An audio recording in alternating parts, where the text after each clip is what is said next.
सो थोड़ा बात करते हैं हम लोग आज थोड़ा सा वेंडर रिक्रूटमेंट के बारे में। तो आई एम श्योर आप सब लोग गए जरूर होंगे, वेंडर्स को आप लोगों ने कांटेक्ट किया होगा अपने ग्लोबल गार्ना में आने में। So this has to be a very interactive session. चलिए बात करते हैं कि क्या प्रॉब्लम्स आ रहे हैं अभी, या क्या चैलेंजेस आपको लगता है कि अभी है वेंडर रिक्रूट करने में, और फिर मैं आप लोग के quickly one by one answer जो है वो दूंगा आप लोग के क्वेश्चंस के। तो एक एक करके आप लोग हैंड रेज कर सकते हैं। So let's make it interactive, क्योंकि मैं ज्ञान दूंगा तो उसका कोई फायदा नहीं, अभी आप लोग पुराने हो चुके हैं। तो अभी जो चैलेंजेस आ रहे हैं उसके बारे में बात करते हैं, राइट? चलिए, ओके। महेंद्र जी, आप अनम्यूट कर लीजिए। Thank you sir. Sir challenges नहीं बोल पाएंगे। एक्चुअली तकलीफ ये हो रही है कि हम लोग जब फर्स्ट कॉल कर रहे हैं, जैसा कि पहले हम लोग डायरेक्टली जाते थे और वेंडर्स के बारे में बात करते थे कि सर ऐसा ऐसा हमारा एक सॉफ्टवेयर है जिस तरीके से काम कर रहा है, तो वो पहले तैयार मतलब 15-20 मिनट या आधा घंटा खा लेता था और उसके बाद में सीधा मना कर देता था। बट अभी सर ने जो दूसरा तरीका बताया था वो तरीका हमने आज में, तो उसके रिजल्ट्स काफी अच्छा है। बट अभी ऐसा हो रहा है कि जब उससे फिजिकल मीटिंग करने की कोशिश कर रहे हैं तो बार बार वो क्या कर रहा है ना कि मुझे सर अभी समय नहीं है, मैं अभी बाहर हूँ, ये तकलीफ दे रहा है। तो इसके लिए कोई अच्छा पंच पॉइंट बताइए। देखिए, जब मैं अपने एक्सपीरियंस से शेयर करता हूँ, मैं जब एसीपी था, अच्छा उस समय बेस्ट पार्ट क्या था कि उस समय अपने बाकी के कैशबैक्स नहीं थे, एक ही कैशबैक था, वो होता था अपना 100% वाला। तो मैं जनरली क्या करता था, सबसे पहले मैं ऐसे रैंडमली नहीं जाता था कि किसी में निकल गया मार्केट में और किसी के पास भी चला गया। So what I used to do was कि मैं उनका लिस्ट निकालता था ऑनलाइन बैठ के। तो सबसे पहले आपका पिन कोड का रेडियस आपको मालूम है, उसको आप गूगल पे चेक कर सकते हैं ना कि आपका पिन कोड कहाँ पे है, उसका एरियस क्या है, उसका रेडियस क्या है। उसके बाद उस पिन कोड के वेंडर्स का मैं निकालता था डेटा। अब वो डेटा कहाँ से निकलता था? जस्ट डायल हो गया, इंडिया मार्ट हो गया। सो इन पे जो वेंडर्स लिस्टेड होते थे सबसे पहले मैं उनको पकड़ता था, क्योंकि अल्टीमेटली जस्ट डायल में लोगों ने पैसा दिया हुआ है और हम उनको वो काम फ्री में करके दे रहे हैं, राइट? सो वो जस्ट डायल का डेटा निकाल के फिर मैं उनको करता था कॉल।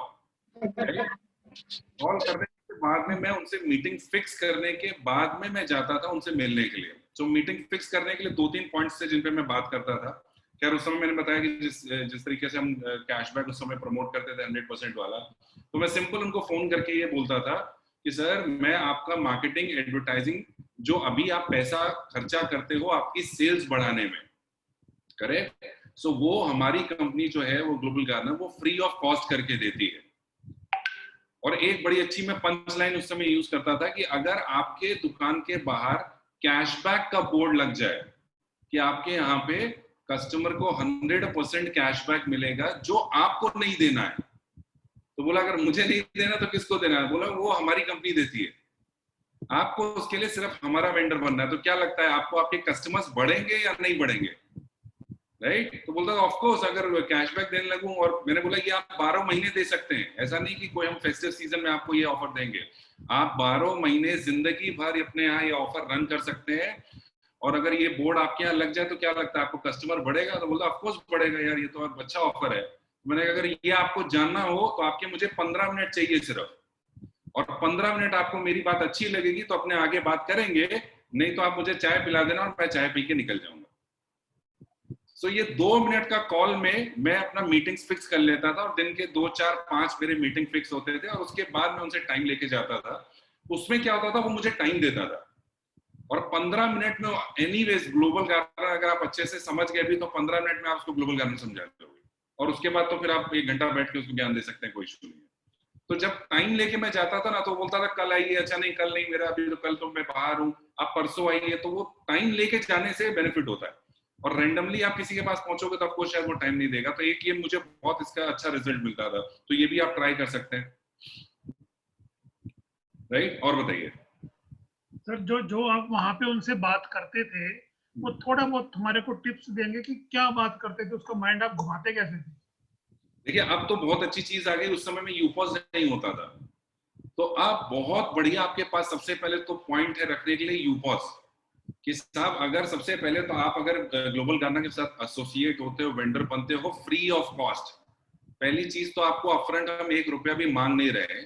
और अब आपका प्रोडक्ट बेचने के लिए आपके ही एरिया में बहुत सारे लोग बैठे होंगे हमारे ऑफलाइन, प्लस आप हम हमारे ऑनलाइन भी बेच पाओगे प्रोडक्ट, क्योंकि अभी तक कंपनीज में आप ऑनलाइन ही बेच पाते थे। आज अगर आपको प्रोडक्ट बेचना है तो अमेजोन, फ्लिपकार्ट पे आपको सिर्फ ऑनलाइन बेचने का ऑप्शन है, राइट। और उस पर भी कितनी तकलीफ वेंडर्स को होती है ये वो खुद बताएंगे। जैसे एक विकास जी ने बहुत अच्छी चीज बताई होगी, जब तक आप सामने वाले की नीड नहीं पकड़ेंगे, मैंने कहा ना आज मैं ताजमहल कहते हैं ना दुनिया की वन ऑफ द 7 विंडर्स है, 8 विंडर्स। आज मैं ताजमहल भी आपको बेचने अगर आ जाऊं कि भाई ये ताजमहल है, इसको आप 5,000 में खरीद लो, लेकिन अगेन अगर आपके फायदे का नहीं है, बोले मैं ताजमहल लेके करूं क्या, तो 5,000 भी जेब से निकालना मुश्किल होगा, राइट। बट अगर आपने उसकी नीड एनालिसिस कर ली, और नीड 2 तरीके से एनालिसिस होती है, एक अगर उसकी कोई प्रॉब्लम आपका प्रोडक्ट सॉल्व कर रहा है, दूसरा आपका प्रॉब्लम उसकी कोई गोल अचीव कर रहा है। ये 2 ही है नीड एनालिसिस, राइट। सेल्स इन्हीं पे 2 पे खड़ी है और कुछ नहीं है सेल्स। अब हो सकता है कि उसके करंट बिजनेस में कोई चैलेंजेस हो, जैसे अभी कोरोना करके बहुत सारे वेंडर्स का बिजनेस नहीं होता है, तो कोरोना करके एक बहुत बड़ा चैलेंज है कि अभी वो मार्केट नहीं कर पा रहा है अपने बिजनेस को, कस्टमर्स को नहीं अट्रैक्ट कर पा रहा है, ऑफर्स नहीं दे पा रहा है जो ऑनलाइन और सारी ब्रांड्स देते हैं उनको। तो एक तो ये बहुत बड़ा चैलेंज है उनके लिए अभी। दूसरा हो सकता है आपको वेंडर्स ऐसे भी मिलेंगे जब आप थोड़े से बड़े वेंडर्स के पास जाते हो, क्योंकि मेरी भी सोच क्या होती थी कि मैं बड़े वेंडर्स को ले आऊं यार अपने एरिया में, बड़े आएंगे तो इसको देख के छोटे भी आएंगे। बट जब आप बड़े वेंडर्स को जाते हो तो बोलते हैं यार हमारा बिजनेस तो फर्स्ट क्लास चल रहा है, हमें तो कोई तकलीफ ही नहीं, हमारा पेट भरा हुआ। तो एनीवेज उसको भी आप ट्राई, मैंने कहा ना 2 चीज, या तो उसका कोई चैलेंज, कोई प्रॉब्लम है जिसको आपका प्रोडक्ट सॉल्व करता है, या उसका कोई फ्यूचर गोल है जिसको आपका प्रोडक्ट उसको अचीव कराता है। तो एक पहली चीज मैंने बोला उसका प्रॉब्लम, वो अगर आपने नीड एनालिसिस कर लिया वेरी गुड। अगर वो बोलता नहीं यार मेरा तो कोई प्रॉब्लम ही नहीं है, मेरा तो सब बिजनेस बढ़िया चल रहा है, दूसरा क्या आता है उसका फ्यूचर गोल। क्या सर आप अपना बिजनेस बढ़ाना चाहते हो, क्या आप अपने कस्टमर्स बढ़ाना चाहते हो, क्या आप दूसरे सिटीज दूसरे स्टेट में अपना बिजनेस एक्सपैंड करना चाहते हो, अपने फ्रेंचाइज खोलना चाहते हो।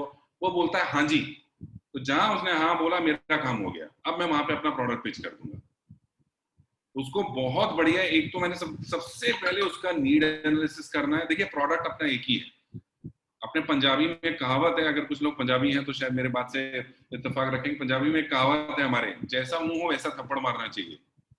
सबको एक ही जवाब नहीं चलता है, सबके लिए सेल्स स्टोरी अलग होती है, राइट। वो कब होगी जब आप उसकी नीड एनालिसिस कर लेंगे। तो उसकी नीड एनालिसिस कर ली, अब आप वहां पे अपना प्रोडक्ट पिच करिए। अगर चैलेंज है तो आप देखो कि उसका चैलेंज जो है वो मेरा प्रोडक्ट यानी ग्लोबल गार्नर कैसे सॉल्व करता है। अब जैसे उसने बोला मेरे कस्टमर यार नहीं आ रहे हैं, मैं कस्टमर्स को ऑफर नहीं दे पाता हूँ, ये सब बड़े ब्रांड्स पे चले जाते हैं, मेरी मार्केटिंग मैं करता हूँ, मुझे पैसा खर्चा होता है। क्योंकि हम यही सब बात कर दी ना कि भाई अभी आप मार्केटिंग करते हो, आपका कैसे आप मार्केटिंग करते हो, आप पेपर में ऐड देते हो या पैम्फलेट देते हो या कोई होर्डिंग लगाते हो, क्या उसमें आपका पैसा खर्चा होता है? हाँ जी होता है। तो ये सारी सबसे पहले हमने नीड एनालिसिस कर ली, फिर एक एक करके हमने उसके, जैसे वो विकास जी बोलते हैं ना, नोट करना है, एक एक करके उसके सारे प्रॉब्लम्स नोट करने हैं। उसके बाद 1 बाय 1 मेरा प्रोडक्ट आपके हर प्रॉब्लम का सॉल्यूशन कैसे लाएगा वो बात करनी है। बिकॉज अपना मार्केटिंग फ्री, अब उसको बोलना है कि साहब मेरे पास आपके यूपॉस बैठे हुए हैं, अभी मेरे सिटी में मान लीजिए 50 यूपॉस है, जैसे ही आप मेरे प्लेटफॉर्म पे लाइव होंगे, आप मान के चलो अगर ये 50 लोगों के पास उनके 100 कस्टमर भी है, तो आपके पास 5,000 कस्टमर्स का बेस हो गया, जिनको अब अगर आपका प्रोडक्ट चाहिए तो मेरे ये यूपॉस अब बेचेंगे। और ये फ्री ऑफ कॉस्ट हो रहा है, not only in your city. अगर आप अपना प्रोडक्ट दूसरी सिटीज में भी बेच सकते हैं, आप अपना एक्सपेंशन करना चाहते हैं, अपना एरिया बढ़ाना चाहते हैं, उनको आप डिलीवरी दे सकते हैं, तो बाकी के दूसरे सिटीज दूसरे स्टेट के यूपॉस भी आपको बेचेंगे और आपको हम प्रमोट करेंगे। और ये सारी की सारी चीजें फ्री ऑफ कॉस्ट है सबसे। देखिए मैंने जितने बड़े वेंडर्स बनाए आपको, अभी भी अगर आप लखनऊ में देखोगे तो एक इलेक्ट्रॉनिक्स का एक वेंडर था जिसका नाम था सडाना इलेक्ट्रॉनिक्स। उसके 12 शोरूम्स थे, 12 शोरूम्स, और उसके 1 शोरूम का जो टर्नओवर था ऑलमोस्ट 1 से 1.5 करोड़ का था। तो आप सोचो ऐसा वेंडर, वो मेरी बात भी शायद आदमी सोचेगा ये तो बात भी नहीं सुनेगा। हाँ उसके चक्कर मैंने जरूर लगाए, 2 4 5 10 चक्कर लगाए, लेकिन जिस दिन मैं उसके साथ फाइनली बैठा तो एक ही कंडीशन पे वो माना, क्या लगा यार पैसा तो नहीं चाहिए ना कुछ, क्योंकि बाकी सब जगह मैं जब भी कोई काम करने जाता हूँ तो मुझे कुछ खर्चा देना पड़ता है। एनीवेज ये तुम जो बोल रहे हो यार ये होगा नहीं, लेकिन फिर भी मुझे अगर मैं एक बार ट्राई करने में कुछ नहीं जा रहा, अगर फ्री ऑफ कॉस्ट मुझे ये ऑफर मिल रहा है तो एक बार अपन ट्राई तो कर लेते हैं। सिर्फ इस कंडीशन पे कि उसको अपफ्रंट कोई पैसा नहीं देना है, वो मेरे प्लेटफॉर्म पे आ गया। और 12 शोरूम थे उसके, और 12 के 12 शोरूम मैंने रजिस्टर किए। अब आप सोचो अगर उसके एक शोरूम की सेल 1 करोड़ रुपए, मेरा तो दिमाग बहुत चलता था उस समय, आपको बोलूं, मुझे लगता था अगर इसके एक शोरूम में मैं एक आदमी बिठा दूं यूपॉस लेके, अपने यूपॉस में कितने एजेंट बना सकते हैं? 18, 12 शोरूम से उसके। मैंने कहा उसके हर शोरूम पे मैं एक एम्प्लॉय, एक एजेंट रख दूं, खुद यूपॉस ले लूं और एक एजेंट रख दूं, और अगर मैं उसके एक शोरूम की 50% सेल भी कन्वर्ट कर पाया, राइट, तो 50 लाख सेल मेरी हो गई।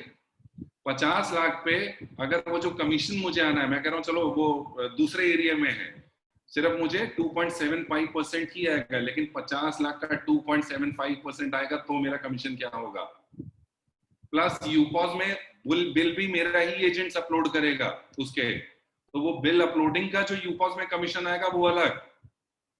गलती से अगर वो मेरे पिन कोड पे है उसके 2 शोरूम, तो उसकी जो यूपीवी बनेगी वो यूपीवी इनकम भी मेरी। तो मैं ऐसे दिमाग चलाता था, और मैंने उसके यहाँ स्टार्ट भी किया। तो उसने क्या बोला कि ये तुमने अपना आदमी क्यों बिठाया यार यहाँ? मैंने कहा आपको मैंने सेल्स स्टाफ दिया, इसका सैलरी मैं दूंगा, इसको सिर्फ अपने यहाँ बिठाने दो आप। बोला यार तुम्हारी गणित क्या है, तुम क्या गणित लगा रहे हो? मैंने कहा ये जो यूपॉस है ना, इसके बिल आप जब, क्योंकि देखो आपके कस्टमर को हम तकलीफ नहीं देंगे, ये बिल अपलोड करने का काम मेरा एजेंट करेगा। बोला इसका तुमको क्या फायदा है? मैंने कहा मुझे कमीशन मिलेगा। बोले तुमको ही कमीशन मिलेगा तो मैं अपना आदमी क्यों ना बिठा लूं? मेरे यहाँ तो 10 स्टाफ काम ही कर रहे हैं, एक यूपॉस ही तो लेना है। तो मैंने कहा तो आप ले लो, राइट। तो इस तरीके से वो वेंडर को मैंने यूपॉस भी बेच दिया।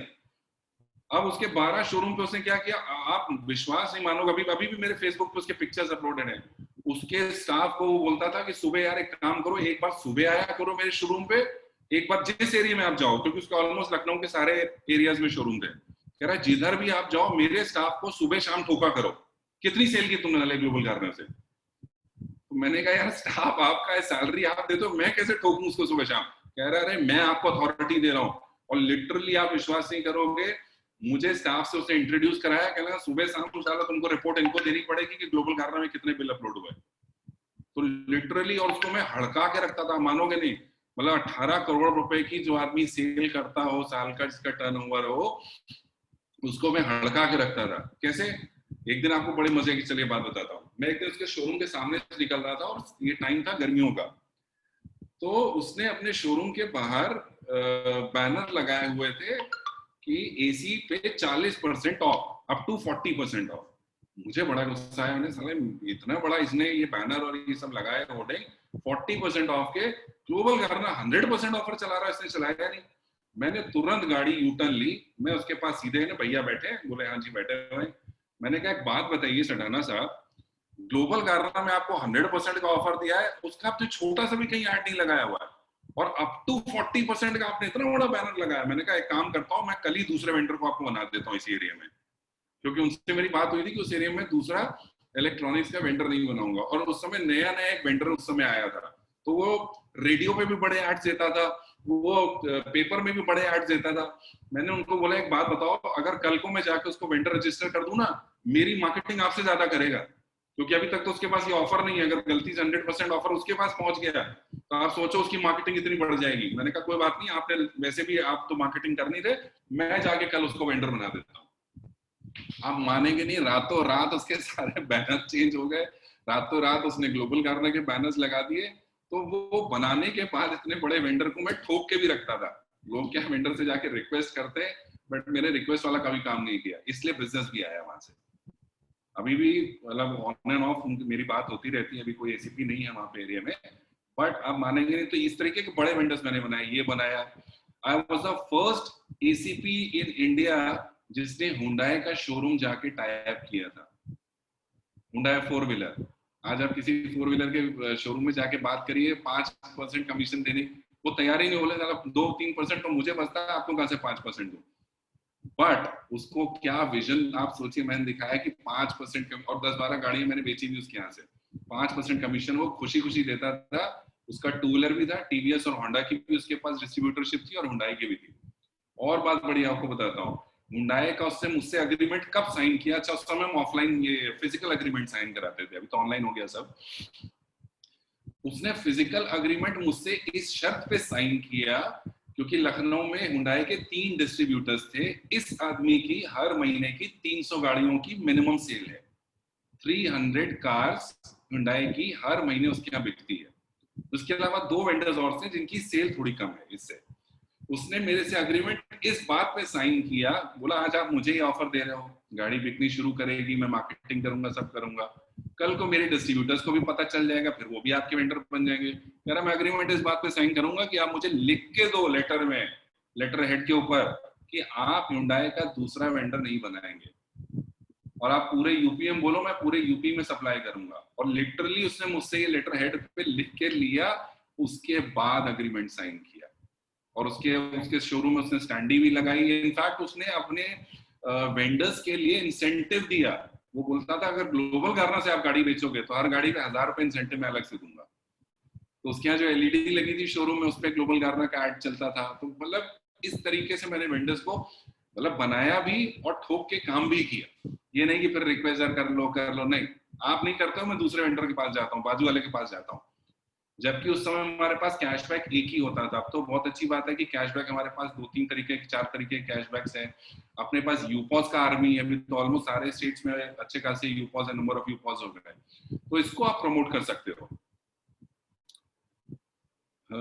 चलिए बाकी लोग के भी क्वेश्चंस ले लेते हैं। राहुल राजकोटिया जी, आप अनम्यूट करिए। गुड इवनिंग सर जी। जी गुड इवनिंग। मेरा एक्चुअली क्वेश्चन ये था कि नॉर्मल वेंडर तो हम लोग इजीली बना पा रहे हैं अभी, कोई दिक्कत नहीं आ रही है बनाने में, हम समझाने में कोई दिक्कत नहीं आ रही है। मेरा क्वेश्चन ये था कि अभी हम लोग मल्टी वेंडर पे जब जा रहे हैं, मेरे पास में एक्चुअली 3-4 रेफरेंसेस है मेरे, और मैं मल्टी वेंडर बनाना चाह रहा हूँ। किसी के 4 शॉप है, किसी के 8 शॉप है। तो थोड़ा सा आपका 10 मिनट का टाइम, जैसे आपने इस टॉपिक पे जो है बहुत अच्छे से एक्सप्लेन करके दिया, मैं चाहता हूँ कि आप ये मल्टी वेंडर का टॉपिक भी थोड़ा सा अच्छे से एक्सप्लेन करके दीजिए। हम उसको बना कैसे पा रहे हैं, फिर वो कमीशन एक जगह से दे रहा है या मेन ऑफिस से दे रहा है, या फिर उसका सेल जो हो रहा है वो अलग अलग जगह से हो रहा है, तो डिस्प्ले में उसके 8 शॉप दिखेंगे या एक ही दिखेगा, ये सारी चीजें भी मैं आपसे जानना चाह रहा था, और मुझे लगता है बाकी लोग भी इंटरेस्टेड रहेंगे इस चीज के लिए। जी जी जी। देखिए मल्टी स्टोर वेंडर्स का जो रजिस्ट्रेशन है सबसे पहले वो ओपन नहीं है। जैसे आप एक नॉर्मल वेंडर रजिस्टर करते हैं वो तो सीधे वेबसाइट पे जाके आप कर सकते हैं। मल्टी स्टोर वेंडर जो रजिस्ट्रेशन होता है वो होता है आपके एसीपी के डैशबोर्ड से। जब आप अपना एसीपी डैशबोर्ड लॉगिन करेंगे वहां पे आपको मैनेज मल्टी स्टोर वेंडर का ऑप्शन मिलता है आपके मेन्यू में। उसके अंदर जाके आप सबसे पहले जो उसका पेरेंट वेंडर है, जो पेरेंट कंपनी है, उसको आप रजिस्टर कर देते हैं। वही सिंपल प्रोसेस जो है। इसके बाद इस मल्टी स्टोर जो वेंडर आपने जो ये बनाया है, जिसको पेरेंट को आपने रजिस्टर किया है, उसको अपने डैशबोर्ड के थ्रू बाकी के वेंडर्स, अपनी जो बाकी की ब्रांचेस हैं, वो भी रजिस्टर करने का ऑप्शन आ जाता है। बट हर वेंडर जो वो रजिस्टर करेगा, हर अपना स्टोर जो रजिस्टर करेगा, हर स्टोर एक सेपरेट मोबाइल नंबर और ईमेल आईडी से रजिस्टर होता है, जैसे आप सिंपली करते हैं। बट इस सारे सब वेंडर्स की बिलिंग, कमीशन, सारा कुछ उसको अपने पेरेंट डैशबोर्ड के अंदर दिखाई देगा। राइट, सिंपल है इस तरीके से। और सर उसका जो कमीशन है वो हेड ऑफ मतलब मेन पेरेंट से जाएगा या इंडिविजुअल जाएगा? दोनों ऑप्शंस मिलते हैं उसको कि इंडिविजुअल स्टोर्स भी उसको पे कर सकते हैं या खुद के पेरेंट से ही, क्योंकि उसको सारे के सारे बिल्स दिखाई देंगे सारे अपने स्टोर्स के, तो वहां से भी पे कर सकता है। कभी कभी ऐसा होता है कि कोई आइटम किसी दूसरे शॉप में नहीं है या ब्रांच में नहीं है। सपोज मैं बोलूं कि ये इतवारी वाला ब्रांच नहीं है, उसका वर्धमान नगर में वो पड़ा हुआ है, तो वो कैसे करेगा? सिंपल है ना, उनको बिल ही अपलोड करना है ना किसी भी ब्रांच का, और अप्रूव भी उन्हीं को करना है। ओके, बिल क्योंकि उन्हीं को अप्रूव करना है, तो कोई वर्धमान नगर वाले ब्रांच में शो करेगा उसका बिल, फिर दूसरे ब्रांच में शो करेगा उसका बिल। हाँ, बिल जिस भी वेंडर कोड में अपलोड करेंगे वेंडर क्यूआर से, क्योंकि सबके क्यूआरस भी अलग होंगे। ओके, और ये जो ब्रांचेस है उसका वो ऑल इंडिया में कहीं पे भी हो सकता है? कहीं पे भी हो सकता है। ओके, और हमारे यूपॉज में वो अलग अलग दिखेंगे या एक ही दिखेगा? सारे स्टोर्स अलग अलग दिखेंगे। इनफैक्ट एज ए यूजर आप जिस भी पिन कोड पे होंगे तो आपके नियर बाय जो वेंडर्स हैं उनमें उनके सारे के सारे स्टोर्स दिखेंगे। आप जिस पिन कोड में अगर वहां पे उनका स्टोर है तो दिखेगा। ओके, और उनका जो ब्रांच का जो डिजाइन है, जो वेंडर का डैशबोर्ड डिजाइन करना है उनको, या कैटलॉग डिजाइन करना है, वो एक बार करना होगा या हर एक को अलग अलग करना होगा? देखिए दो चीजें हैं। अभी अभी जैसे अपने आप देखोगे तो दो तरीके के वेंडर्स हैं। एक अपने नियर बाय स्टोर है, अगर आप अपने आप पे देखेंगे। दूसरा है जीजी स्टोर्स। राइट। सो जो भी वेंडर हमारे ऑफलाइन वेंडर्स हैं वो दिखते हैं नियर बाय स्टोर्स में। ओके। जैसे ही ये वेंडर्स अपने प्रोडक्ट अपलोड करते हैं ऑनलाइन बेचने के लिए, तो वो जीजी स्टोर्स में भी दिखने शुरू हो जाते हैं। तो वो ऑफलाइन ऑनलाइन दोनों दिख रहे हैं। तो अब वहां पे कस्टमर उनके स्टोर में जाके ऑफलाइन परचेज करके बिल अपलोड कर सकता है, और अगर जीजी स्टोर्स पे परचेज करेगा ऑनलाइन तो वहां पे उसको बिल अपलोड करने की जरूरत नहीं है, ऑटो ट्रैक हो जाता है। सर ओके, और एक टिप चाहूंगा सर आपसे कि आपने जैसे अभी बताया कि आप 1 करोड़ का टर्नओवर एक शॉप का था उनका, और उनके 12 शॉप थे या स्टोर थे उनके, तो ये जो मल्टी वेंडर्स होते हैं उनको हम कन्विंस कैसे करें? कन्विंस जैसे मैं अगर आपको बात करूं कि ज्वेलरी शॉप वाले को मुझे कन्विंस करना है जिसका मल्टी स्टोर है, जिसके एक ही सिटी में 5 शॉप है, तो हम उसको कैसे मतलब कन्विंस कैसे करेंगे? क्योंकि ज्वेलरी शॉप में दो चीजें होती है, एक तो प्रोडक्ट बिकता है और दूसरा बनाया जाता है, मेकिंग चार्जेस जिसको हम लोग बोलते हैं। तो थोड़ा सा गाइड कीजिए। उन लोग अभी काफी सारे, आप जब ज्वेलर्स के पास जाओगे वो भी यही बोलेंगे कि 5% यार हम देते नहीं है। राइट। ये पहली चीज तो ये समझिए कि वेंडर जो है ना वो अपना बिजनेस करने के लिए बैठा है। तो जब मैं वहां जाऊंगा तो मुझे भी अपने बिजनेस, क्योंकि see Global Garden is my business, जैसे वो अपने बिजनेस के लिए नेगोशिएट कर रहे हैं वैसे ही आपको भी अपने बिजनेस के लिए नेगोशिएट करना है। तो आप ज्वेलर्स को 5 से 6% में ला सकते हैं। अब आप उसको बता सकते हैं कि भाई अगर आप 5% देते हो बेसिक तो आपको क्या बेनिफिट मिलेगा, और अगर आप 6% देते हो तो आपको क्या बेनिफिट मिलेगा। और खुशी खुशी गोल्ड में नहीं तो डायमंड में तो आपको वो खुशी खुशी 5% दे देते हैं, क्योंकि डायमंड में उनको मार्जिन अच्छे होते हैं। ओके। तो इसमें भी मैंने वेंडर्स बनाए, वो जब ऐसा बोलते थे कि ठीक है हम गोल्ड में नहीं दे पाते हैं, गोल्ड में हमारे पास मार्जिन नहीं, बट डायमंड, तो मैंने कहा भाई आप डायमंड ज्वेलरी पे दे दीजिए ऑफर, कोई बात नहीं, गोल्ड का मैं आपके बाजू वाले में ले लेता हूँ। अगेन देखिए, आप जब कंपटीशन की बात करेंगे ना तो वो सामने से बोलेगा नहीं यार, तो मैं बोलता ठीक है आप कोई बात नहीं, आप डायमंड में आप ट्राई कर लो, मैं देख के आया हूँ, 2 बाजू, ये 2 छोड़ के शॉप आपके बाजू में एक और है, मैं गोल्ड के लिए उसको रेडी कर लेता हूँ। तो बोले यार तो ऐसा थोड़ी होगा, गोल्ड वो बेचेगा और डायमंड में बेचूंगा। तो मैंने कहा तो मैं कहाँ आपको मना कर रहा हूँ, आप ही बेच लो गोल्ड।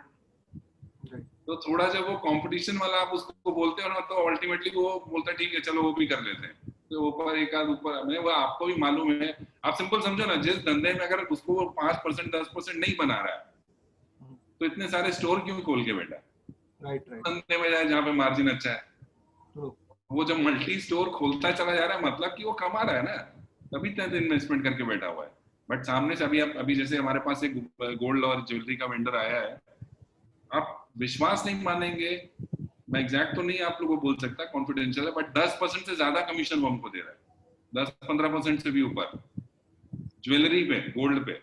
तो मार्जिन होते हैं, मेकिंग चार्जेस में अच्छे खासे मार्जिन होते हैं, बट फिर बोले वो पक्का धंधे वाला है, पक्का बिजनेसमैन है, वो आपसे नेगोशिएट करने के लिए ही बैठा है कि भाई मेरे तो बिजनेस में इतना मार्जिन होता ही नहीं है, आप मैं इतना दे ही नहीं सकता हूँ। बट अल्टीमेटली आपको भी अपने धंधे के लिए उससे नेगोशिएट करना है।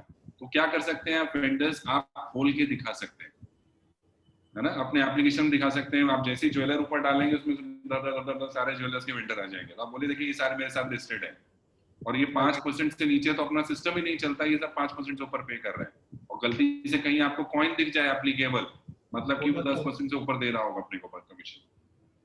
एक तो मैंने कहा ना, नर्व्स आपको, वो चाहे सिंगल स्टोर हो चाहे मल्टी स्टोर हो, उसका नर्व्स पकड़ना है।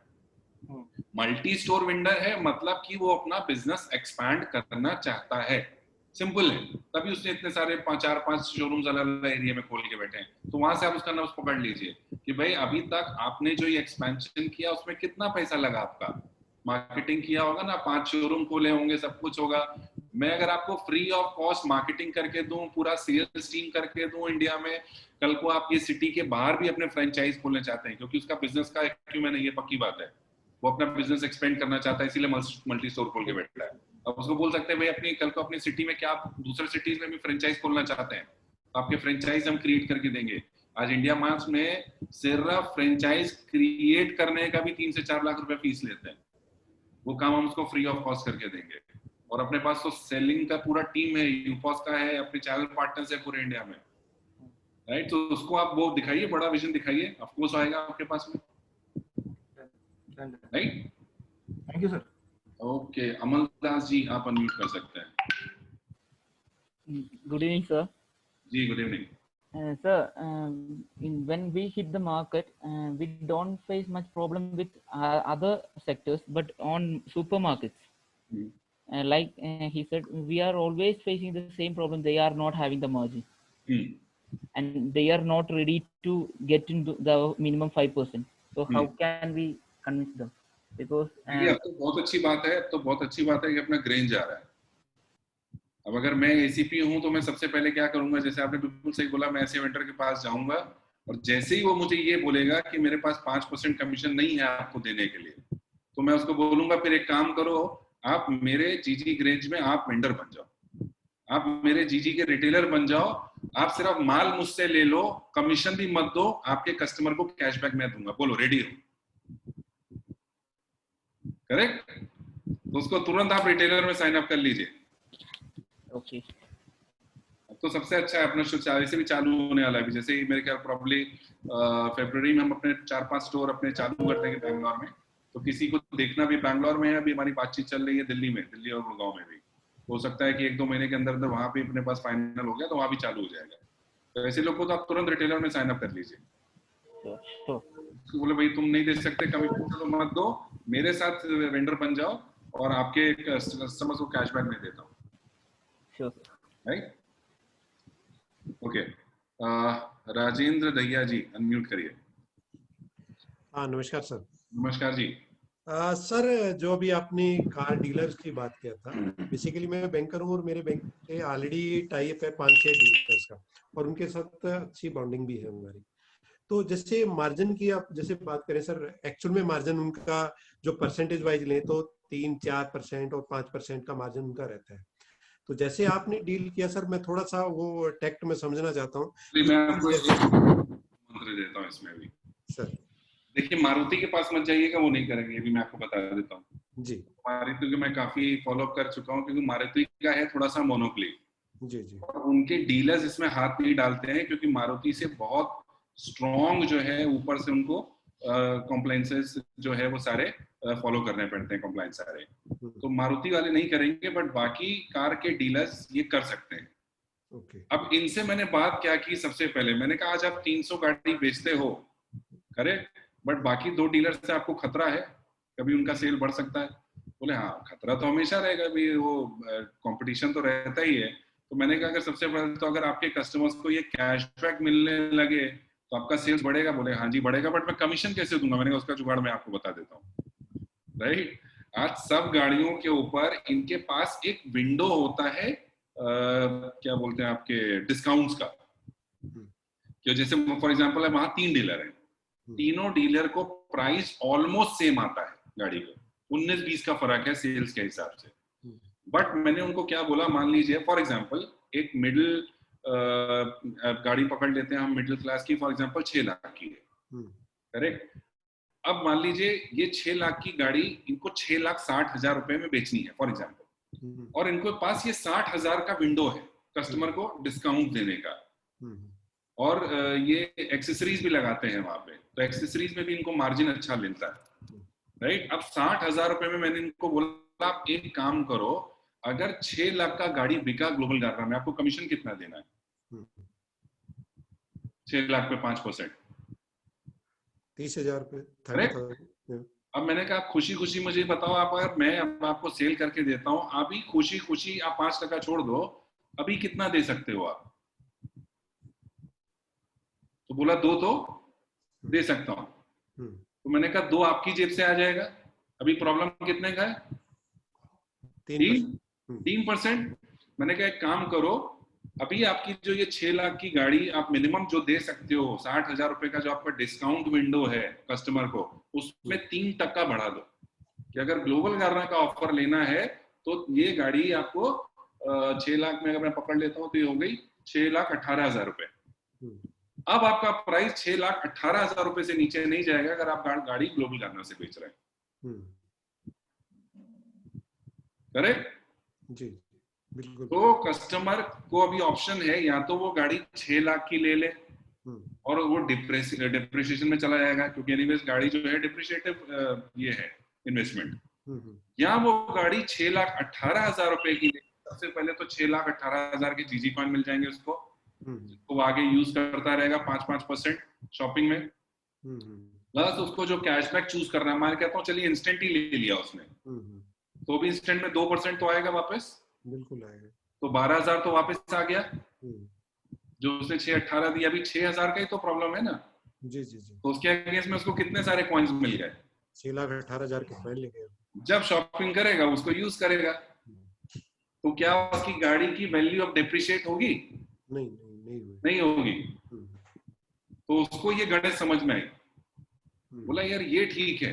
तो उसने क्या किया, अपने जो सेल्समैन थे उनको भी बोला, अगर ग्लोबल गार्नर की स्कीम में तुम गाड़ी बेचते हो तो 1,000 रुपया मुझसे लेना। तो 1,000 रुपया उनको अलग से देता था वो सेल्स के ऊपर, ग्लोबल गार्नर से अगर गाड़ी बिकती। तो ये एक बार ट्राई करके देखिए, समझ में आएगा उनको। जो भी वेंडर्स हैं, जैसे मैं बोला ना, अगर वो बोलता है कि मैं 2% दे सकता हूँ, 3% दे सकता हूँ, तो आप उनको बोलिए कि ठीक है ये 3% आप दो, 2% के लिए आप ये काम कर सकते हैं। जैसे इलेक्ट्रॉनिक्स में भी अगर आप जाएंगे इलेक्ट्रॉनिक्स के शोरूम में, हाँ ऑब्वियसली उसका जो प्राइस है प्रोडक्ट का, वो कभी भी एमआरपी से ऊपर नहीं जाना चाहिए। It should be competitive. ऐसा भी नहीं होगा आपके पास प्राइस में और बाजू वाले प्राइस में अगर वास्ट डिफरेंस होगा, क्योंकि वो दिमाग क्या लगाएगा, फिर ऐसा है तो मैं 5% पूरा ही ले लेता हूँ, मैं वो भी क्यों अपनी जेब से दूं, वो ये भी दिमाग लगाएगा। बट उसको बोलिए अगर प्राइस में बहुत ज्यादा बढ़ा दोगे तो भी नहीं बिकेगा, क्योंकि इमीडिएटली उसको क्या लगेगा, यहाँ पे तो मेरा एक्स्ट्रा बहुत पैसा जा रहा है इमीडिएटली और बाजू वाले में कम जा रहा है, तो आपके पास आएगा ही क्यों। तो price always has to be competitive. But हाँ, ये 1-2 सेगमेंट जहां पे है उस तरीके से आप बात कर सकते हो कि चलो भाई 3% आप दे दो, 2% प्राइस बढ़ा दो।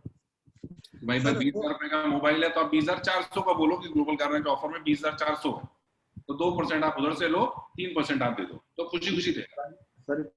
सर वो यूपॉज भी वहाँ क्रिएट कर ले तो उसमें कुछ बेनिफिट हो सकता है सर उसको? मैंने बोला ना अगला स्टेप क्या है, नेक्स्ट स्टेप उसका यूपॉज वहाँ पे, अगर वो अभी मान किसी पर्सन को या अपनी फैमिली मेंबर को यूपॉज दिला के वहीं पे बिठा दे, ठीक है भाई हम 2.75% भी हम इधर से लेंगे, तो वो उसके थ्रू भी कर सकता है सर।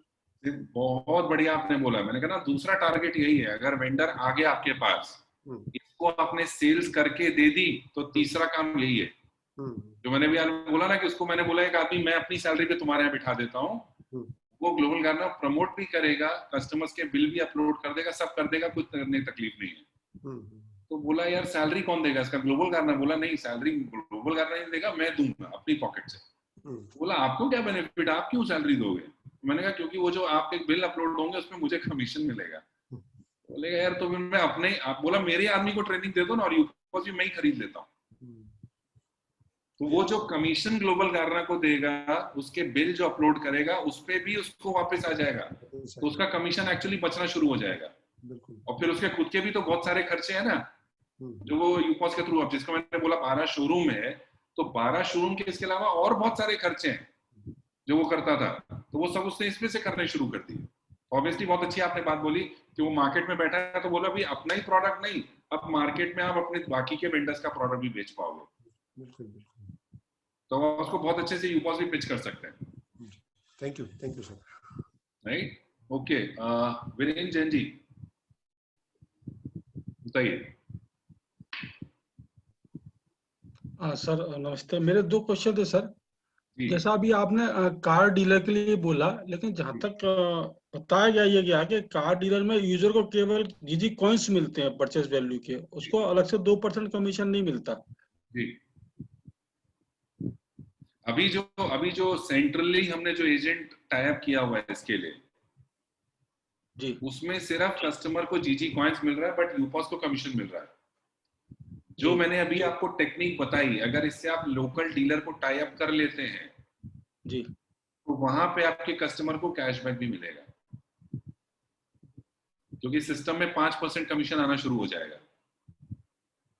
जब प्राइस बढ़ा के वो ऐसे कर सकते हैं, प्राइस बढ़ा के कमीशन दे। देखिए अब देखिए यहाँ दो कम्युनिकेशन है, समझिएगा। आपने बोला प्राइस बढ़ा के, मैंने बोला डिस्काउंट कम करके। हाँ डिस्काउंट कम करके, ठीक है। देखिए बात वही है, कान में वैसी पकड़ रहा हूं। जब आप वेंडर को ये बोलेंगे ना अपना प्रोडक्ट का प्राइस बढ़ा दो, तो वो दिमाग लगाएगा कि मैं 2% क्यों बढ़ाऊं, मैं 5% बढ़ा देता हूं।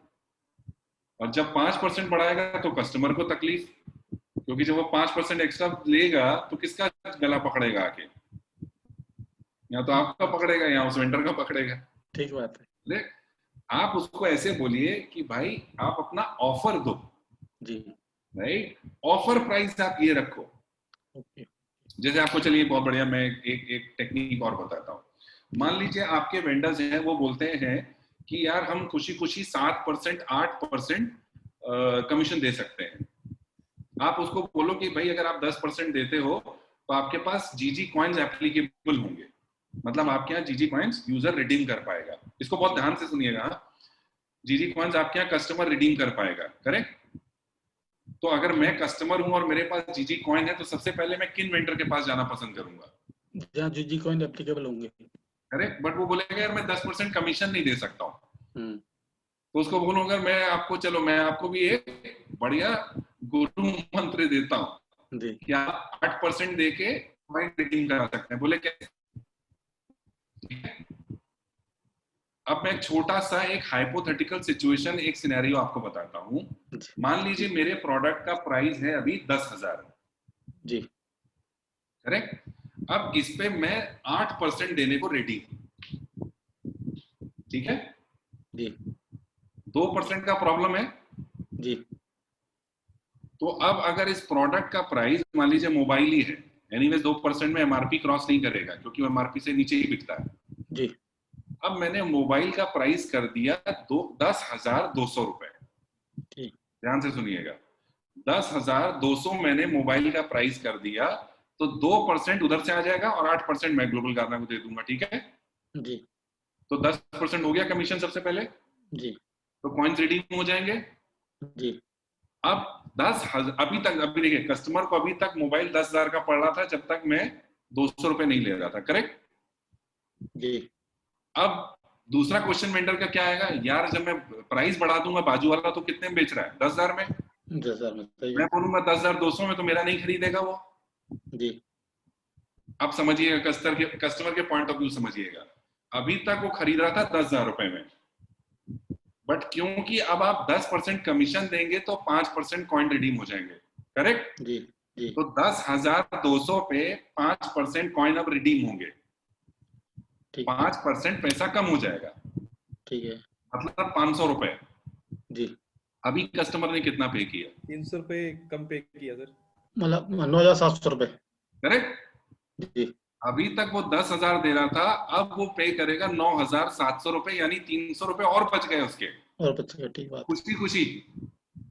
अब खुशी खुशी आपका वेंडर 10% कमीशन भी दे देगा, खुशी खुशी कस्टमर भी खरीद लेगा क्योंकि उसके 300 रुपए और बच रहे हैं, और बच्चे, प्लस कैशबैक भी आ रहा है, प्लस उसको पॉइंट्स भी आ रहा है, सब कुछ आ रहा है।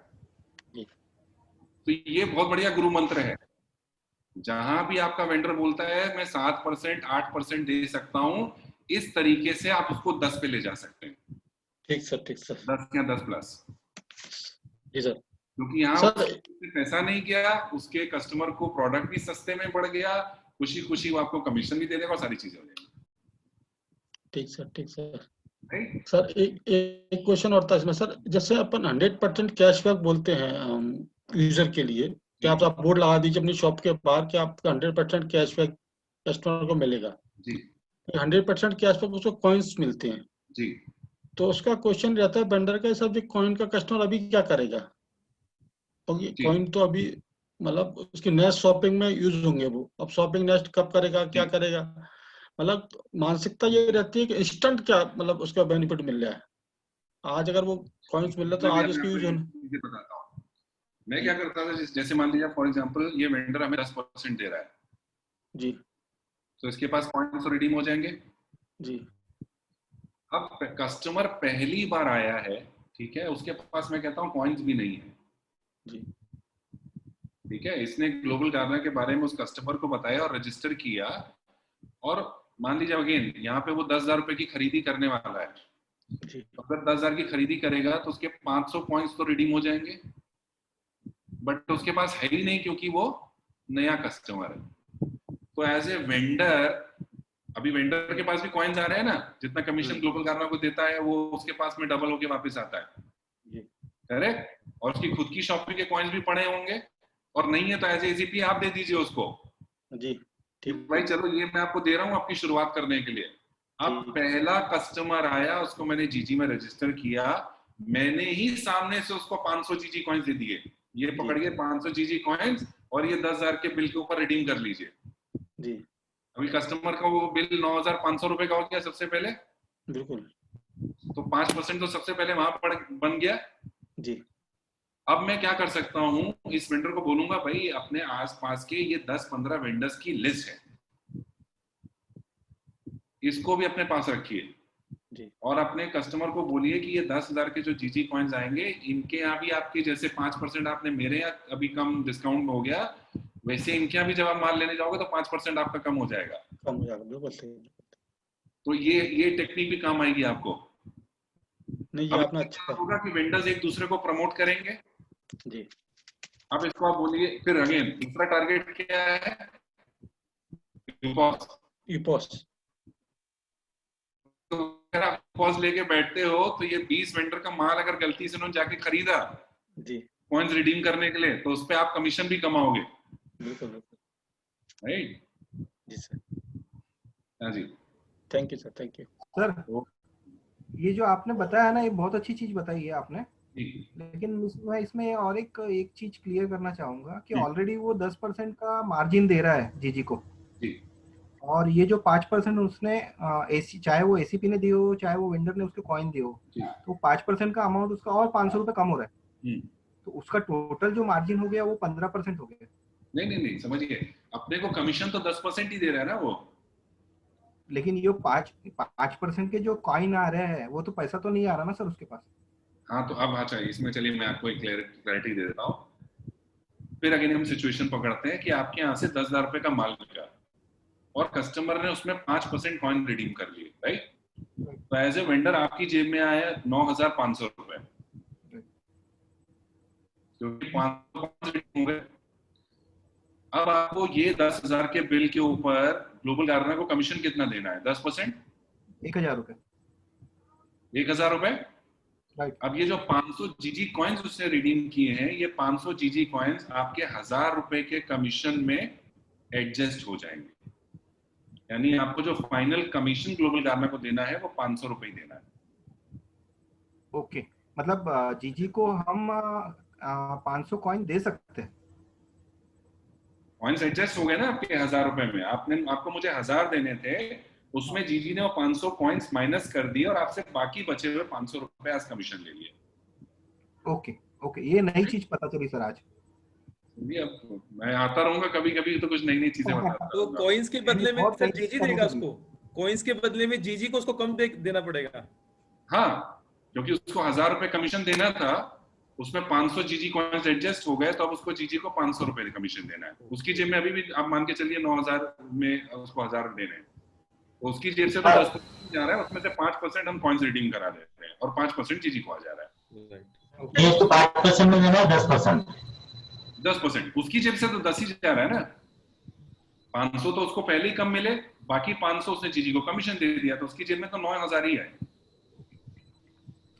हाँ तो सर उसे अपनी प्रोडक्ट का प्राइस कम मिला ना, वेंडर को 1,000 रुपए लॉस गया ना।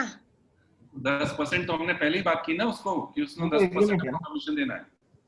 उसको डबल कॉइन मिल जाएंगे ना सर वहां पे, उसको डबल कॉइन मिलेंगे सर वहां पे। आप म्यूट हो गए आपका। ये अच्छी बात है कि उसको 10% पे हमने एग्रीमेंट किया है और उसको 10% देना पड़ रहा है, ज्यादा नहीं दे रहा है वो। 10 देना है ना सर, उसमें से 5% को दे रहे हैं, उसके पास और एडिशनल 5 नहीं ले रहे सर। इसमें ऐसा हो रहा है, मैं भी 10% में ही हूँ। इसमें ये हो रहा है कि देखिए सबसे अच्छी खूबसूरती ये है कि जो कस्टमर को आप 10% पहले डिस्काउंट करते थे, अब आपको सिर्फ 5% डिस्काउंट ही करना है, और जीजी को आपको नगदी मनी जो देना है, नगदी कैश सिर्फ 5% देना है। जो आपको 10% की जगह सिर्फ 5% ही नकदी देना है, पर जो पहले से आप 10% 15% जो डिस्काउंट दे रहे थे वो तो आपका खत्म हो गया ना। करेक्ट। नहीं लेकिन सर एक मिनट, एक कंफ्यूजन था। जैसे आपने एग्जांपल दिया 10,000 का मोबाइल उसने 9,700 में कस्टमर को दिया, लेकिन अब तक तो वो 10,000 में बेच रहा था ना, तो 300 रुपए उसके मनी में देखे जाए तो वो लॉस गया ना, भले उसे जीजी कॉइन मिला। आप इसको फिर कैलकुलेट कर लीजिएगा, नहीं जाएगा मैडम। वेंडर को जीजी ग्लोबल गार्डनर को कम देना पड़ा ना, यदि 9700 वेंडर को कम देना पड़ा। यस वेंडर को, लेकिन कस्टमर से वेंडर को तो कम मनी मिले ना, तो जीजी को भी तो कम देना पड़ा, वो भी तो फायदा हो गया। यहाँ पे तो वेंडर का 200 और फायदा है ना। हाँ जीजी को कम देना पड़ा, वो तो है। लेकिन मैडम सबसे बड़ी बात है वो कस्टमर कितने कस्टमर लेके आ जाएगा। वैसे अगर वो 300 की जगह ज्यादा दे रहा है, 300 रुपए दे रहा है ना भले, पर वो अपने जैसे 10 कस्टमर और लेके आएगा तो उसकी सेल बढ़ जाएगी। अमित 10% में डबल कॉइन आता है। हाँ डबल कॉइन आता है। जो भी कमीशन वेंडर ग्लोबल गार्डनर को देते हैं उसके डबल उनको जीजी कॉइन्स मिल जाते हैं। सर अमित सर ये 10% जो हम लोग कमीशन दे रहे हैं ना, तो मुझे लगता है ये 6% वाला मतलब देने की जरूरत ही नहीं है फिर। ये 10%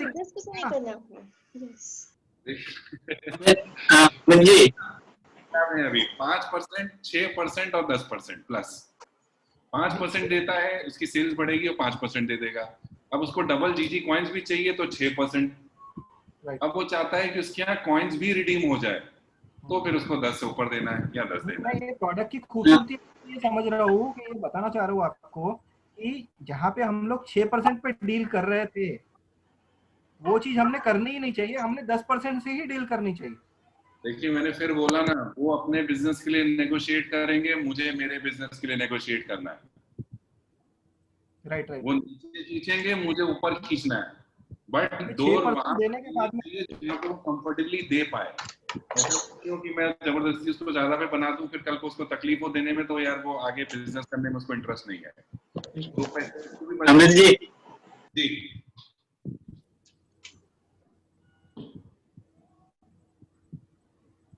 हाँ जी बोलिए। चलिए त्रिलोक जी का क्वेश्चन ले लेते हैं। Trilok Chhetri ji. Sir good evening sir.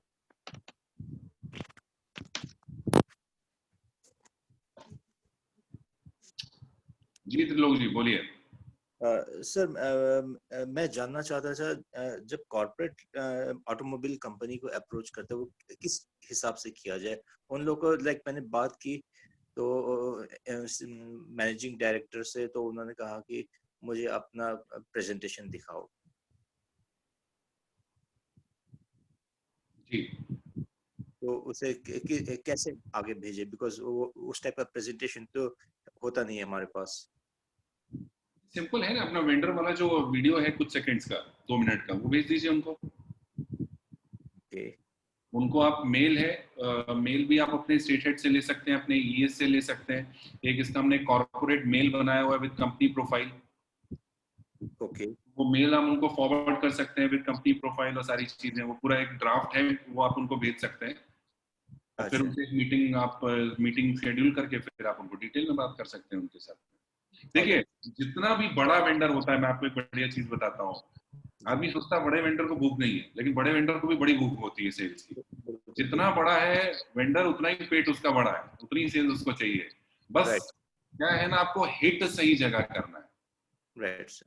वो कहानी सुनी है ना आपने, वो एक बार एक फैक्ट्री में मशीन खराब हो जाती है।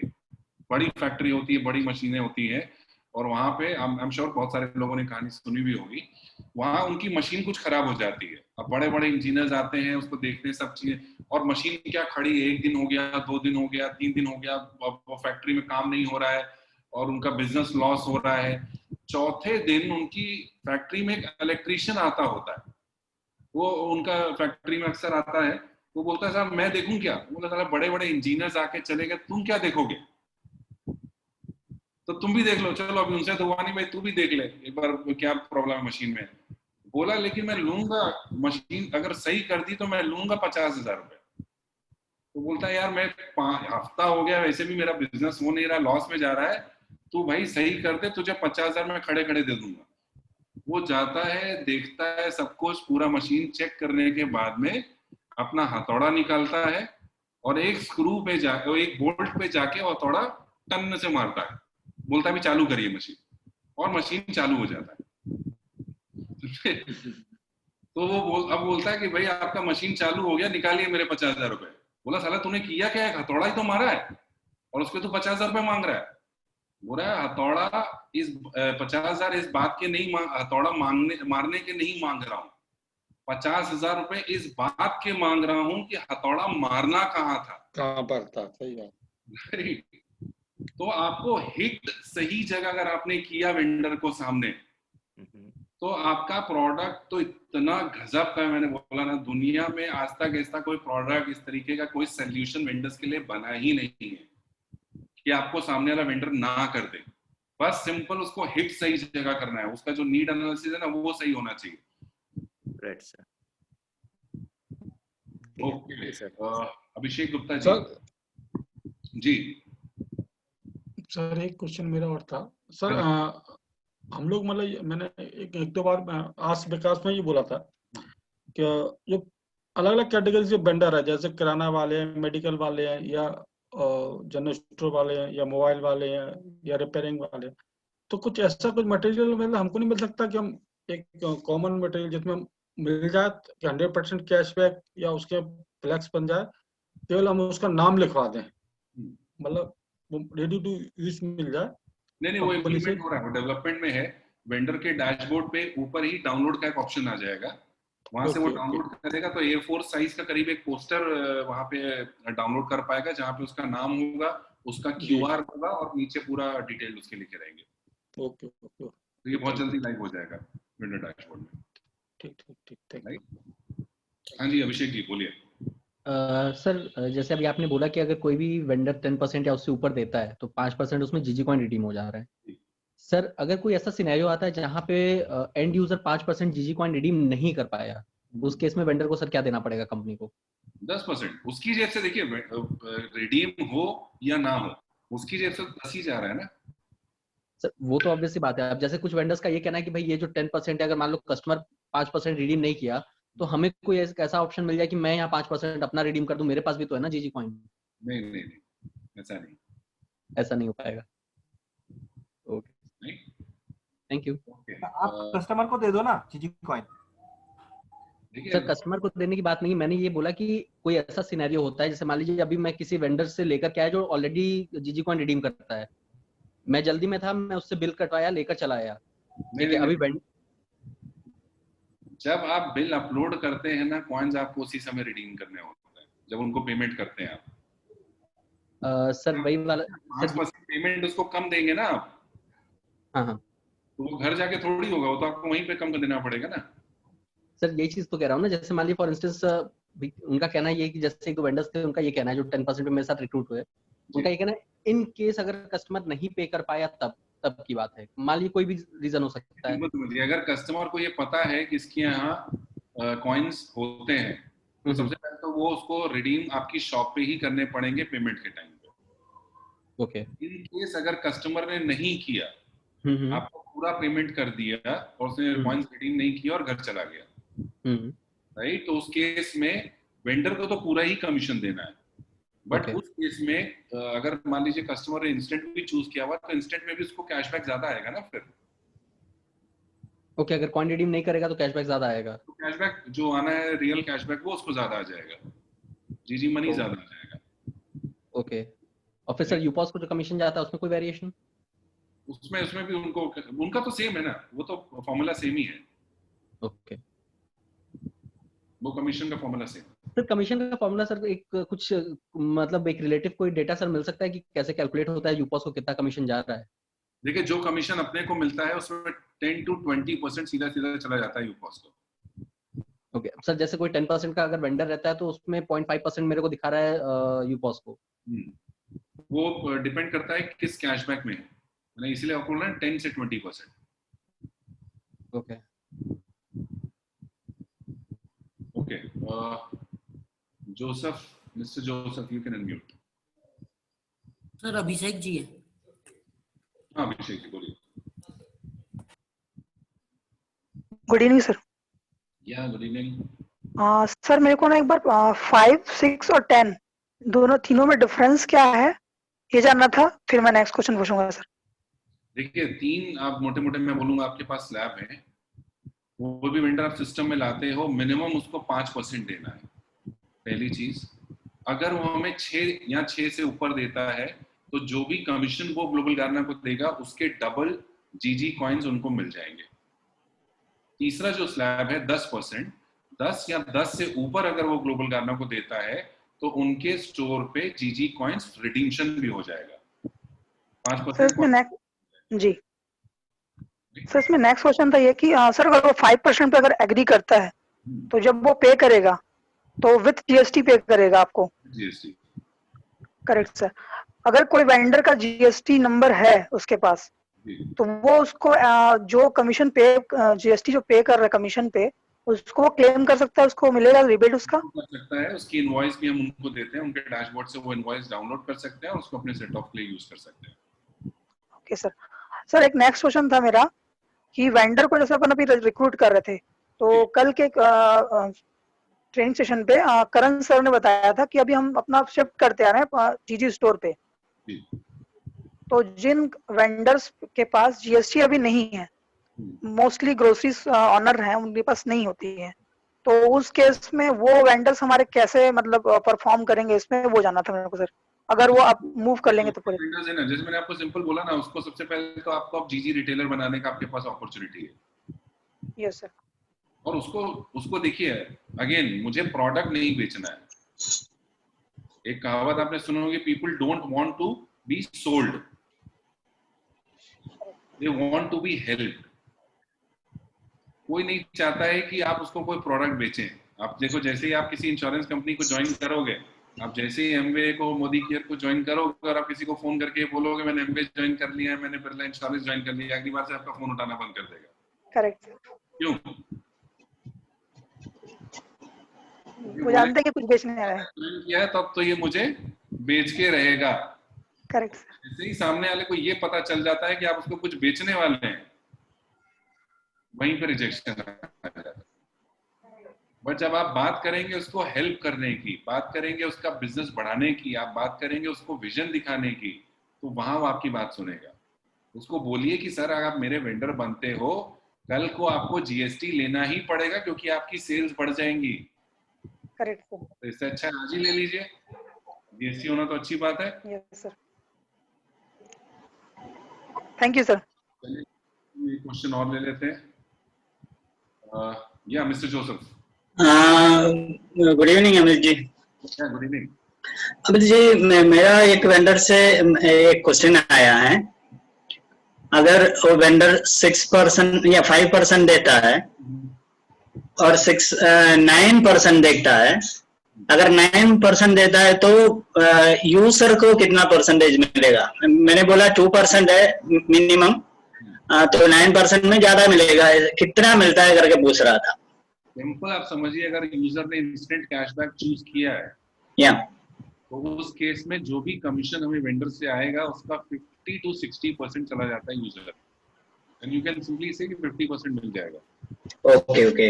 1000 रुपया आया तो 500 रुपया सीधे सीधे उसके कस्टमर को चला जाएगा। हाँ। Secondly, see, initially we did not know that GST is applicable on this, commission, because we agreed for 5%, and when they started paying it, they found it it's coming around 6%, 5.9% or something. Okay. If we agree for 9% or something, it will end up in more than 10. Correct. Is it so? Yes, there is 80% GST which a vendor has to pay on commission, which he is paying to us. That we have to tell them in advance, otherwise they will be confused. You should tell them in advance. And when you go to a restaurant for having food, yeah, restaurants tell you that you have to pay GST if you will eat food on a restaurant. Yeah. This is a lot of land. Yes. We are giving these vendors our services, sales and services, right? Yeah, right. What is our product? Sales. When we are selling our product to them, obviously GST would be there, no? Okay, okay. And one more question. GST. Actually, I forgot. No issues. I'll come back again. So it's already 10:30. I think we can close this session for today. Sir 1 minute लूंगा sir सिर्फ। बोलिए। Sir actually आपसे सिर्फ एक बहुत बड़ी help चाहिए थी सर। एक्चुअली क्या है, मैं टेक्निकली बहुत स्ट्रॉन्ग हूँ। जब भी आपने कोई ट्रेनिंग सेशन लिया हो या विकास सर ने या व्हाटएवर किसी ने, एक बार की ट्रेनिंग में वो हर चीज सीख जाता मैं सर। लेकिन ये इस बार ये हो रहा है कि जो अपना न्यू वेंडर मॉडल आया है ना सर, मैं तकरीबन इसको 100 बार ट्राई कर चुका हूँ। अभी तक के उसमें बहुत सी चीजें जो नहीं आ पा रही है और मुझे बोलने में गलत लग रहा है, लेकिन राणा सर वो प्रॉपरली हम डिलीवर नहीं कर पा रहे हैं। तो मैं चाह रहा हूँ कि एक बार ना आप वो ट्रेनिंग लेके हमको सिखा दीजिए। चलिए, तो अगली बार की वेंडर ट्रेनिंग में मैं भी रहूंगा। Okay sir, okay okay. बहुत सी चीजें ऐसी उसमें कि वो उनको वो जो लैंग्वेज यूज करते हैं, जो टर्मिनोलॉजी यूज करते हैं, वो अपनी उस वाली करते, तो वो थोड़ा सा क्या है कि आईटी बैकग्राउंड से है तो अपने टर्मिनोलॉजी उनका थोड़ा आईटी वाला रहता है, और हम लोग क्योंकि सेल्स में फील्ड में काम किए हैं तो थोड़ा हम लोग उस तरीके से बात करते हैं। जी सर, तो एक बार अगर आप सिखा देंगे तो वो बाकायदा उसमें, क्योंकि वो अभी तक के मैं खुद ही मेरा जो वो है वही मैं फाइनल नहीं कर पाया हूँ, मेरा जो वेंडरशिप है। सर एक छोटा क्वेश्चन मैं भी अनुज जी, वो मेरे को याद आया अभी। सर आप जब भी नेक्स्ट वेंडर ट्रेनिंग होगा आप प्लीज मुझे रिमाइंड करा देगा। I will be there. Sir एक छोटा सा क्वेश्चन मेरा भी है। जी बताइए सर। जैसे आपने कहा कि जो मल्टी स्टोर वेंडर है या वो बिजनेस को बढ़ाना चाहता है, तो वो अपना जो ब्रांड है हमारे जीजी उस पे दिखेगा, ग्लोबल गार्डनर के उसमें, तो जो हम नियर बाय वेंडर्स में देखेंगे तभी वो दिखेगा ना सर। यदि मैं यहाँ किसी एसीबी कोड पे वेंडर हूँ, देखिए दो ऑप्शन है ना, अब नियर बाय वेंडर्स में भी दिखेगा अगर ऑफलाइन वेंडर उसको हमारा बनना है, और अगर अपने प्रोडक्ट्स को ऑनलाइन दिखाता है तो जीजी स्टोर में भी दिखेगा। तो जीजी स्टोर में तो सबको दिखेगा, है ना? जीजी स्टोर में तो अपना प्रोडक्ट वो पूरे इंडिया में बेच सकता है। अब उनके ऊपर है कि वो कहां तक अपना प्रोडक्ट बेचना चाहते हैं। मतलब in that way the customer can approach to. Exactly अभी दोनों ऑप्शंस हैं उनके पास। अमित जी, वो याद आया अभी। हाँ जी बताइए, बोलिए। देखिए, मैं एक वेंडर फाइनल किया, 10% वाला है कमीशन, यानी 5% रिडीम भी कर सकता है। तो वेंडर ने मेरे को ये पूछा है कि मेरे को कैसे मालूम पड़ेगा तुमने रिडीम किया है कि नहीं, मेरे को कितना पे करना है करके मेरे को कैसे पता है, क्योंकि उसको पता चल जाएगा बाद में, क्योंकि इनवॉइस आने के बाद ही पता चल जाएगा ना। नहीं, उसको तुरंत पता चल जाएगा जब कस्टमर पेमेंट करेगा, क्योंकि मुझे अगर आपको 10,000 पेमेंट करना है तो अगर मैं 5% कॉइन रिडीम करूंगा तो मैं 9,500 ही दूंगा ना, आपको पूरा कहाँ दूंगा? नहीं, ये आपने रिडीम किया है करके कैसे पता चल जाएगा उसको? मैं बोल रहा हूँ, मैं आपको जब 10,000 पेमेंट करने वाला हूँ, आपने 10,000 का बिल बनाया, बराबर? तो I should pay you 10,000 rupees, right?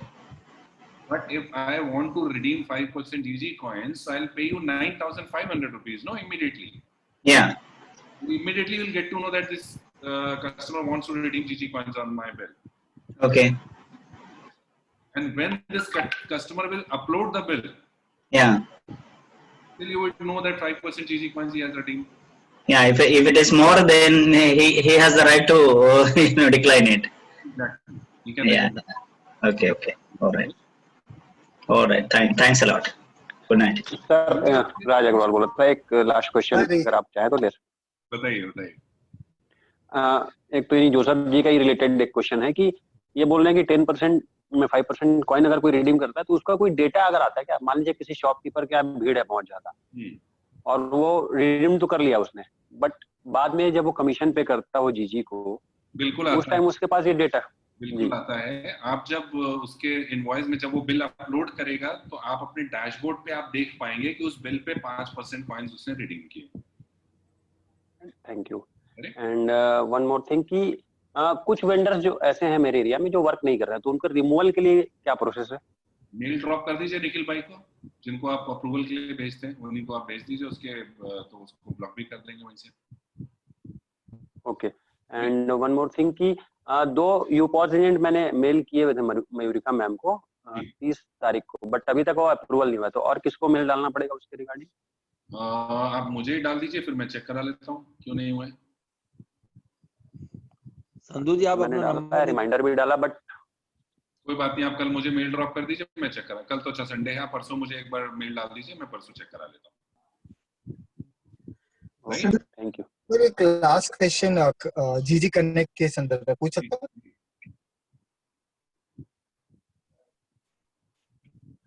Hello जी बोलिए बोलिए, आपकी आवाज आ रही है। सर, कनेक्ट के लिए कुछ डिटेल मिल सकती है, क्योंकि क्या कनेक्ट में कहीं है नहीं तो रेफरेंस नहीं मिल रहा है कि चीजें कैसे होगी, बिकॉज 2-3 क्वेश्चन आ रहे थे कि अपडेशंस कर रहे हैं कुछ और, उसमें अपडेशंस कर रहे हैं, एक बार वो कंप्लीट हो जाए तो उसको प्रॉपर्ली हम वापस से लॉन्च करेंगे। ओके फाइन, ओके चलिए, तो कल मिलते हैं वापस से, प्रॉब्ली हो सकता है मैं कल फिर आ जाऊं। Thank you so much sir. Sunday बंद रहता है आई गेस। संडे बंद रहता है सर। सर हम फोन पे अवेलेबल रहते हैं क्या? थैंक यू सो मच, बहुत अच्छा नॉलेज मिला सर। हाँ बहुत बढ़िया, बहुत सर दे दीजिए ना सर, सर नंबर दे दीजिए सर, अपना नंबर दे दीजिए। नंबर ले लीजिए 8756, मेरा नंबर वेबसाइट पे भी है, ग्रुप पे डाल दीजिए सर, ग्रुप में डाल दीजिए। बोलिए सर, मैं लिख रहा हूँ, आप बोलिए, मैं चैट में लिख रहा हूँ। 8756 11 हाँ जी 2227। अमित भाई good night, wonderful programme. Thank you so much. और सर आपकी जरूरत पड़ी तो हम आपको वापस बुलाएंगे सर। चैट में सबका मैंने नंबर लिख दिया सर का, ठीक है So sir. if you get time, please join us often. Good night sir, good night. जो आपने हमारे को ज्ञान बताया, शायद उससे ग्लोबल गार्डनर को और हमारे को बेनिफिट हो। आपका बहुत बहुत शुक्रिया सर, बहुत अच्छी।